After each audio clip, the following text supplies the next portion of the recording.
Welcome to Work from the Inside Out, a podcast that highlights real-life stories, practical strategies, and best practices for transitioning your career from unhappiness and dissatisfaction to fulfillment, meaning, and joy. Now here is your host, career and executive coach, Tammy Guler-Loeb. Hey everybody, I am so excited to introduce my guest today, Kelli Thompson. Kelli is a woman's leadership coach and speaker who helps women advance to the rooms where decisions are made. She has coached and trained hundreds of women to trust themselves, lead with more confidence, and create a career they love. She is the founder of the Clarity and Confidence Women's Leadership Program and a Stevie Award winner for Women in Business Coach of the Year. She is the author of Closing the Confidence Gap, Boost Your Peace, Your Potential, and Your Paycheck, releasing in the fall of 2022. Kelli holds an MBA, has served as an adjunct management professor, and has more than 10 years of senior leadership experience in financial services and technology organizations. Her thought leadership has been featured in Forbes, MarketWatch, Parents Magazine, HuffPost, and Working Mother. Kelli is from Omaha, Nebraska, and her favorite roles are wife to Jason and mom to Haley. Please join me in welcoming Kelli Thompson. Welcome, Kelli. Oh, thank you so much for having me.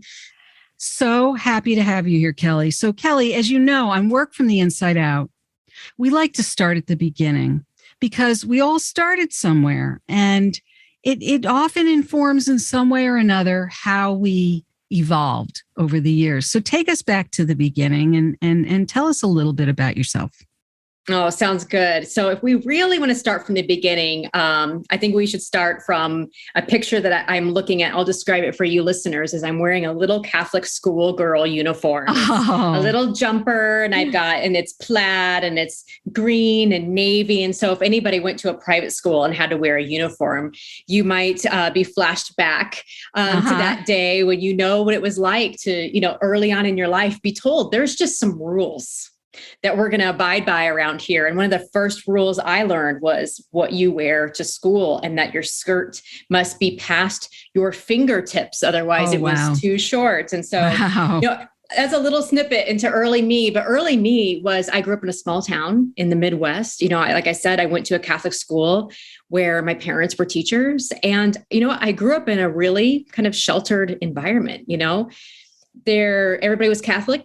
Everybody was white. We all kind of believed the same things. And I think growing up, I just learned that there was a lot of rules about what you should believe or how you should behave. And I mean, even well-meaning rules from what my family of origin told me, things like, hey, we're teachers, but, we don't make a lot of money. So if you want to make a lot of money, you should go look at this career and you need to go to college and you should get married young so that you have energy and before all the good ones are taken, and get married or like have kids young, while you still have the energy. And, I remember thinking, okay, if I just check off all of these boxes, then I'll be happy and successful. And I would say in my 20s, I did that. I graduated. I went to college. I checked that box. I went to go work at a bank. And because, this will be stable and there'll be advancement opportunity and there's good insurance and benefits and all the things. And I got a master's degree and I got married young and had my daughter, Haley, at age 24. But the problem is with all that box checking came what I thought was going to be all this happiness and success. And you might know that it actually really didn't happen. And maybe somebody who's listening might know that like very well-intentioned box checking doesn't always work out well. So I got married young. That means I was divorced young. I got into a career in banking. And what I did love was I started in sales, but then I led training teams. I oversaw some human resources teams and spent a little time in marketing. And I loved that. But then throughout my career, after, I had a little bit of a career identity crisis with, is this the place that I really want to work? I moved to a technology company that was more of a startup, a little bit more creative. Oh, wow. Oversaw human resources there. And then went to go work for actually an author and a leadership consulting company. And that was kind of my first taste of what entrepreneurship could be like, because I worked for an entrepreneur and I saw her kind of run this business. And I was doing a lot of leadership coaching and training and consulting and traveling quite a bit. And this was in 2019. I had met my second husband. We were planning on getting married. My daughter was going into middle school and I was traveling a lot. And I really wanted to get off the road. And one of the things that I really loved about my job was I loved all the one-on-one coaching. And honestly, because my boss, the author, her name was Cy Wakeman. Her name is, not was, it is still Cy Wakeman. She really showed me what entrepreneurship could look like and that it was possible. And that really gave me the courage to go off on my own in 2019.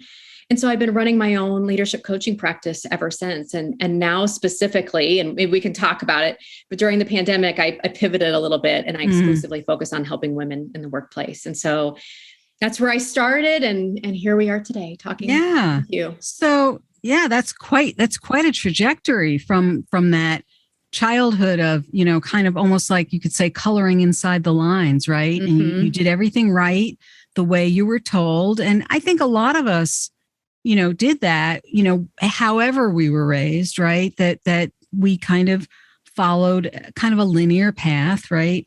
And you did as well. And I am curious though, just to go back a little bit, when you left the world, it sounds like in the banking world, you had the opportunity though to change functional areas a little bit. You did make some changes while you were in that realm, which I think is interesting. So that, because I think some people think that, you get into one lane and you stay in that lane, but it does sound like you were already, even in the banking industry, you made some changes from sales to HR. And you did something else while you were there too, didn't you say? Marketing. Yeah, marketing. And so over what period of time was that you were in banking? I'm curious. I was at that company. I was in banking a total of 14 years, because if you add my 2 years of college experience, let's just qualify that. But at that company, I was there for 12 years. I see. And so my first job there was in sales. And it's literally because I had moved away after college to Missouri and had gotten engaged to my first husband. And I was literally applying for jobs anywhere. And they hired me, and it was a sales job. And we were selling credit card processing over the phone to businesses. Let me tell you, that was a hard job. Yeah, I bet. Not very much cold fun. calling.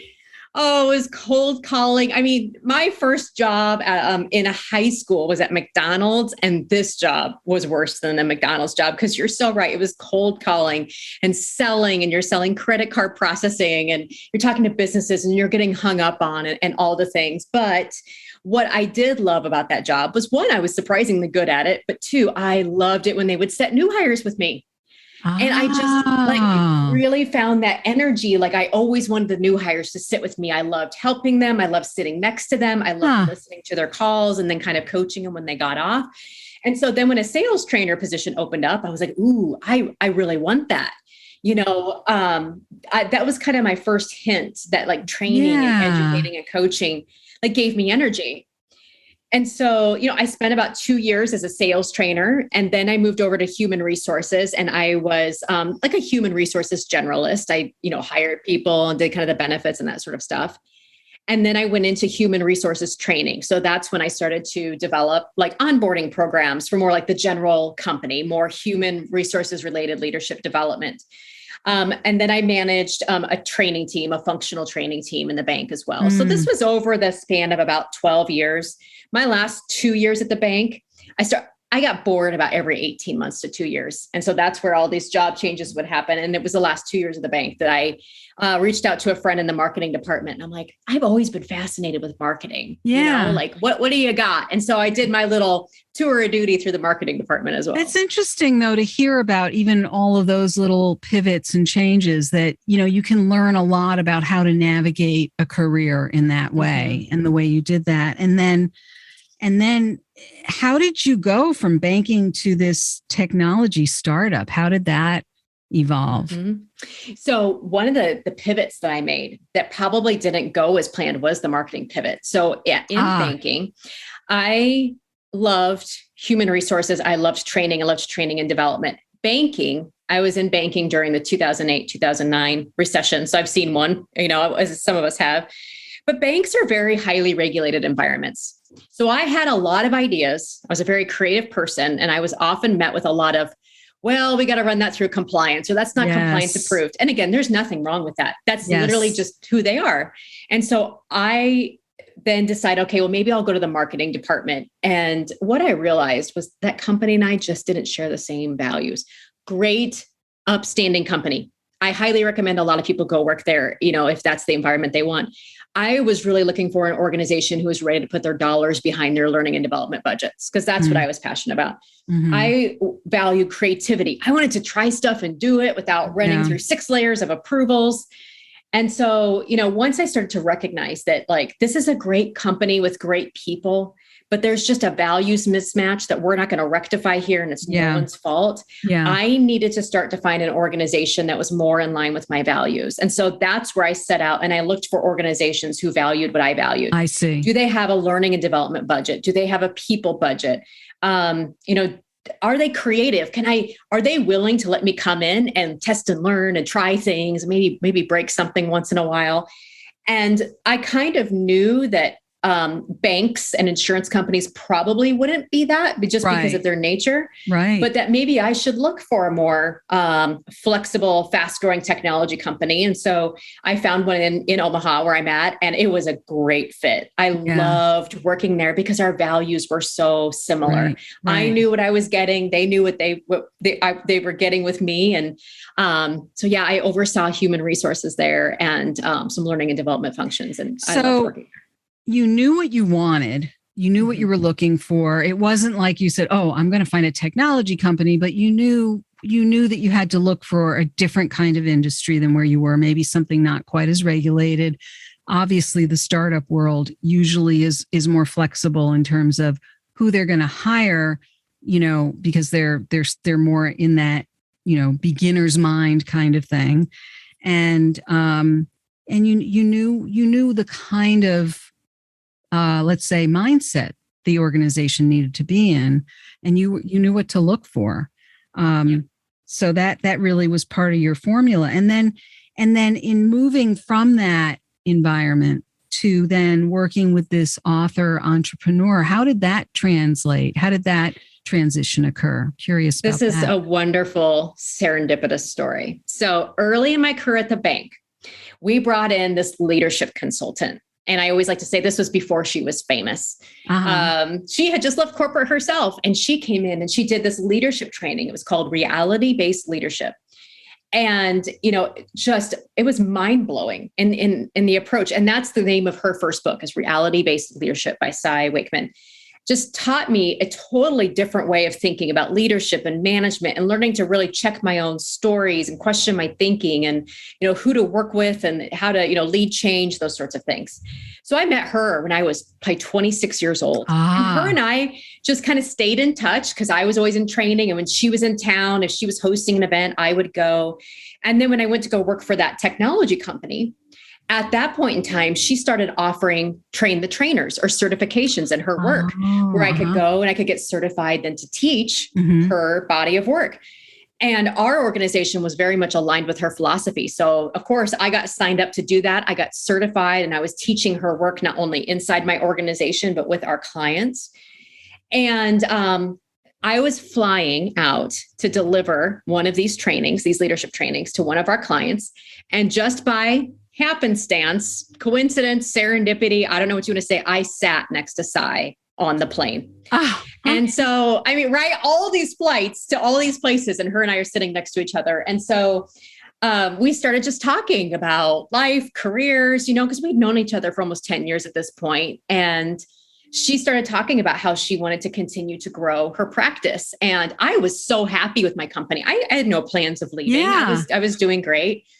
But she kind of wore me down a little bit. And of course, I had just practiced her leadership philosophy for so many years, and I was already aligned to it. And so as the conversations kind of unfolded, I ended up then going to work for her for 3 years. And so that's how it all shook out. Never would imagine in a million years that's how it would happen, but it did. But this is exactly the kind of thing when we talk about serendipity. This is the kind of thing that is how people find their next thing, so to speak. So that's a great story. And, it really, even though it sounds like, oh, it was just happenstance, you still had to be open to that conversation. You had to be open to even having that conversation with the person sitting in the seat next to you. And then open to the suggestion, right? But also I want to even point out to the audience that you kept in touch with her over the years. I think a lot of times people, when they move into their next thing, they don't always keep in touch with their network or the people that they connected with in a previous role. And so there's a lot of just really good touch points in your story that really demonstrate how one thing builds on the next, and how each thing you've done, even though they might look somewhat different or distinct, how there's certain threads that you carried through from one thing to the next that really served you very well. And so after 3 years, it sounds like that was probably right around the time the pandemic hit, or is that when you decided 2019? Yeah. So I left in 2019 to start my own coaching practice. And of course, like Sai and I are still in touch today. Just talked to her this week, but she was so supportive of me in starting my own business because, she was a female entrepreneur too. Yeah. And somebody was supportive of her, and she was in turn supportive of me. And I just think that is just so telling and so important, especially for women or people of color, people who are underrepresented in the workforce today, that when somebody goes first and you can see somebody like you possibly do something that you want to do, like, it's not that she specifically said anything to me. It was just the actions and the being of what she was doing and leading her business, that as I watched that, it just made me go, oh, you know what? This could be me too. Me too. But yes, 2019, March of 2019, with bright, starry eyes, I started my own business. So how long did you, well, I'm curious about two things. One is, did you ever imagine that you would start your own thing? Was that something that was brewing within you at any point? No. Never. Okay. She kicked me out of the nest, as we joke. Oh, really? She really encouraged you. She did. She did. Okay. Oh, and I am quoted as saying two things in my life that I laugh about in my upcoming book. One, sitting in my office saying I would never, ever write a leadership book. Or I wanted to write a book, but it would never, ever be a leadership book ever. I think I used the word ever a few times. And then I remember also saying I could never be an entrepreneur. I just don't have an entrepreneurial bone in my body. And I've written a leadership book, and now I'm an entrepreneur. So I love it. So what do they say? Never say never, right? Yep. The universe laughs. Yep. I love it. Well, and not only that, but you seem quite happy with the choices that you've made. So tell us more about the book. Yeah, absolutely. So the book is called Closing the Confidence Gap. And I kind of want to back us up a little bit because you talked about 2019. Yes. So 2019, I went off on my own, scared, had no idea if this business was going to work. Luckily, I had a wonderful partnership with Sai, and she let me keep a joint coaching client. So that was at least a third of my salary. It was something. Yeah, but I had to go and build my business. And at that point, I was just kind of coaching both men and women. I had a lot of coaching contracts with companies. They would send me leaders they would want me to coach, who were high potentials or new to the organization. And I had some speaking gigs that I was building up. And then, as we all know, the pandemic hit in 2020. And in a period of about a month, I lost about 80% of my income because companies were dialing back. They're doing layoffs. So they're going to lay off contractors, as they should, and a lot of my speaking gigs canceled. And so here I was like, had no income coming in. I have to go and file for unemployment and try to do a PPP loan. And I'm just like, okay, this is not how I expected entrepreneurship to go. Also during that time, my husband and I were, undergoing infertility. It wasn't working. We kept miscarrying. And honestly, Tammy, it was one of those moments in my life where I'm like, if I literally cannot lose anything else, can't lose any more money. We have all these, personal things going on. I think we had to put our dog down in that same week. I was like, if nothing else can, if I can't lose anything else, what do I really want to do with my business? Because really, this can't get any worse.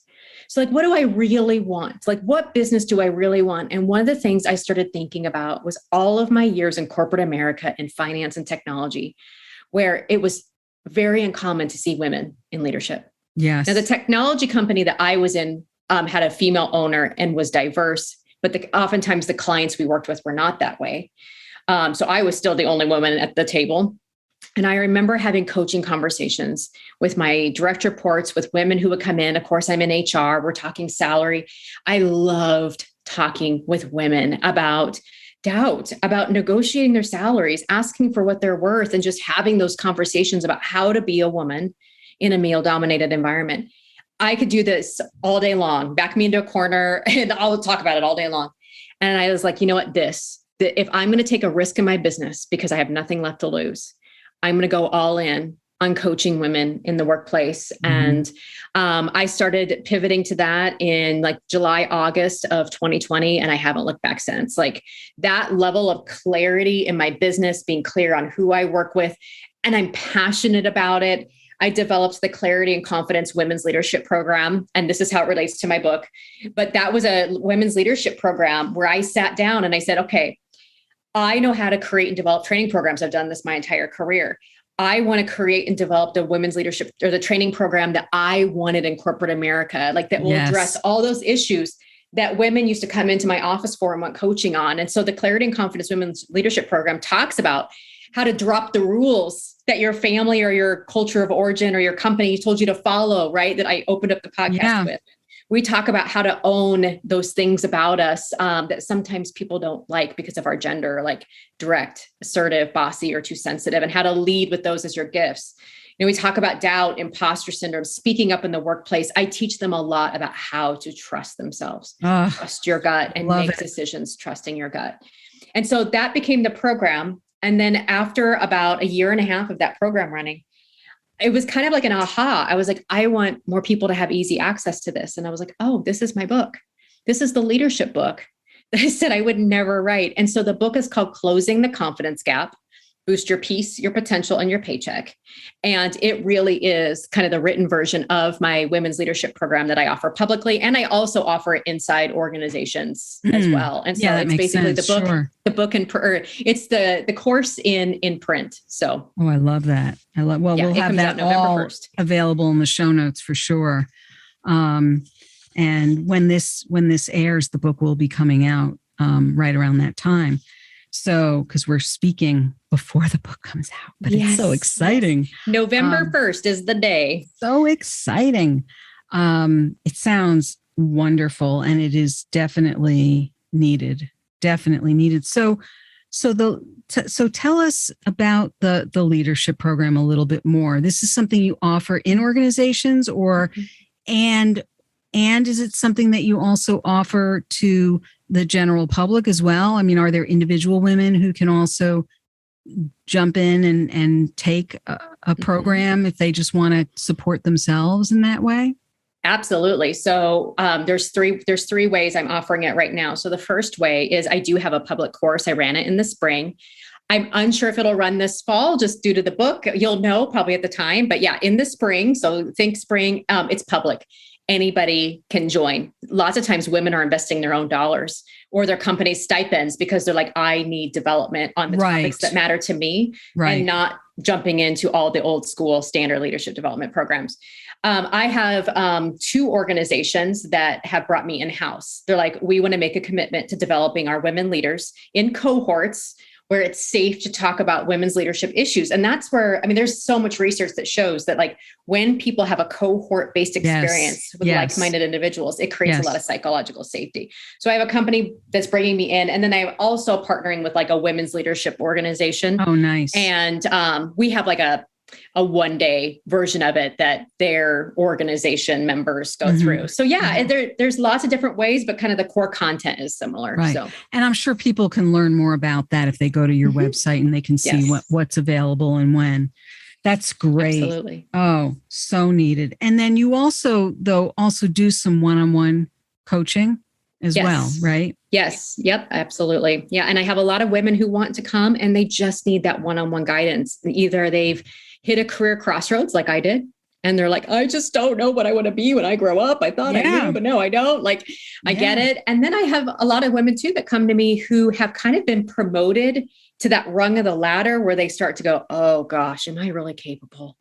I really need to, like, their confidence can take a little bit of hit. It's a new level of exposure. And it just requires losing that individual contributor mindset and embracing that leadership mindset. And so usually when I'm working with women, it's because they've gotten a really big promotion or they're looking for some career clarity. Right. Yeah. I see that a lot too in my practice. I know exactly what you're pointing to, and it really is a real significant point in their career. And for some people, they're trying to decide, who they are and what they really want, right? It's, and not everybody wants that. Not everybody wants to be the rainmaker or the big, or have a seat at that C-level table. Some people do. But I think it depends on the organization and where they're at and what they want. And I think some people also then decide they'd rather go the entrepreneurial route and run their own show, right? So I think there's a variety of choices that people can make, and coaching is a great way to get the assistants to figure that out. Wouldn't you say? Oh, it is. Yeah. And a lot of them are surprised on what happens at the end. Some of them just decide they need to change a couple of things and they stay.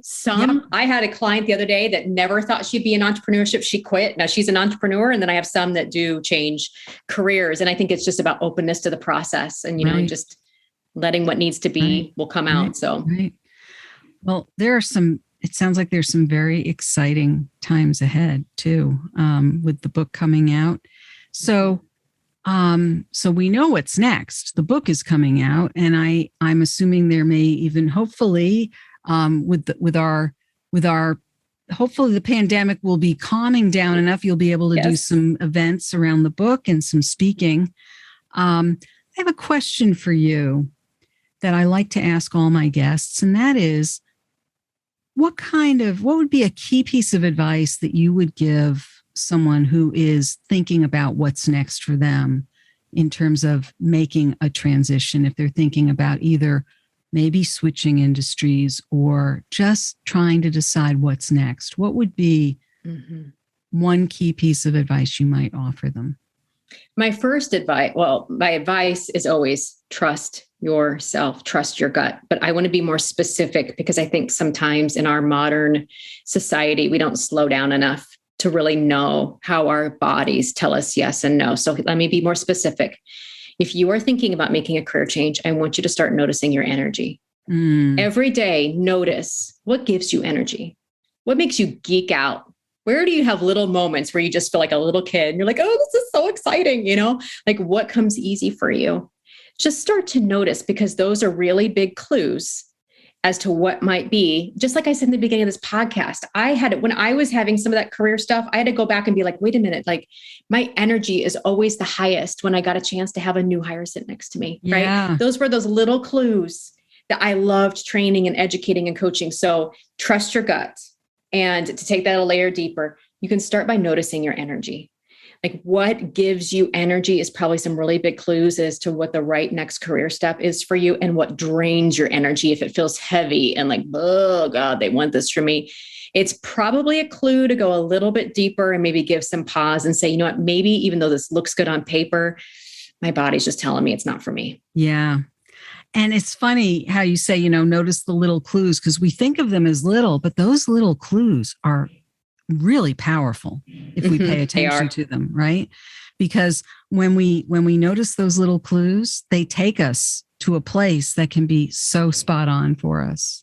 Right? You are so right. You are so right. It's about slowing down enough to pay attention. Right. Which many of us need to remind ourselves to do, you and me included, right? Yes. All the time. I teach it. And just the other day, I had to be like, Kelli, slow down, slow yourself down, like pay attention to your body. Like think about yourself saying yes to this thing. How does your body respond? Does it give you energy? Think about saying no to this thing. How does your body respond? And I have to do it. And I'm like, okay. I know.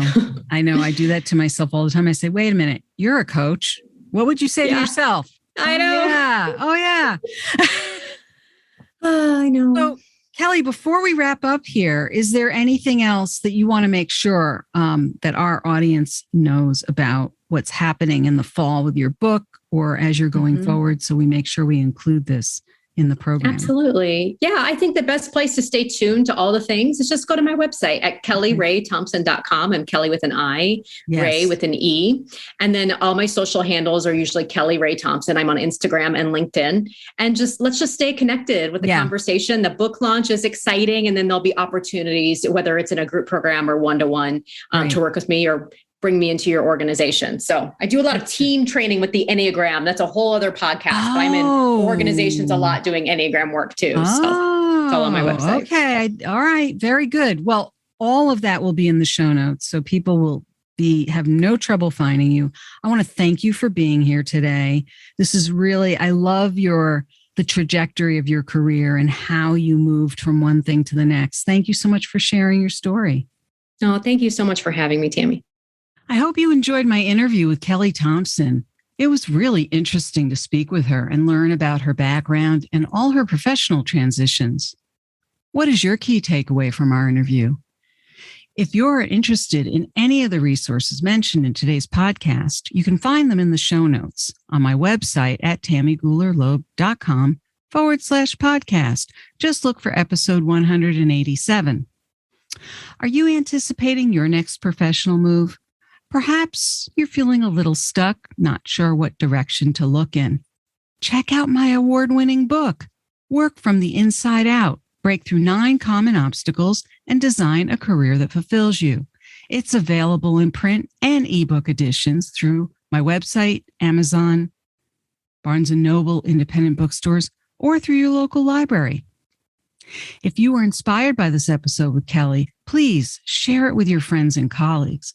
And please do subscribe so you don't miss next week's show. Remember, subscribing is always free.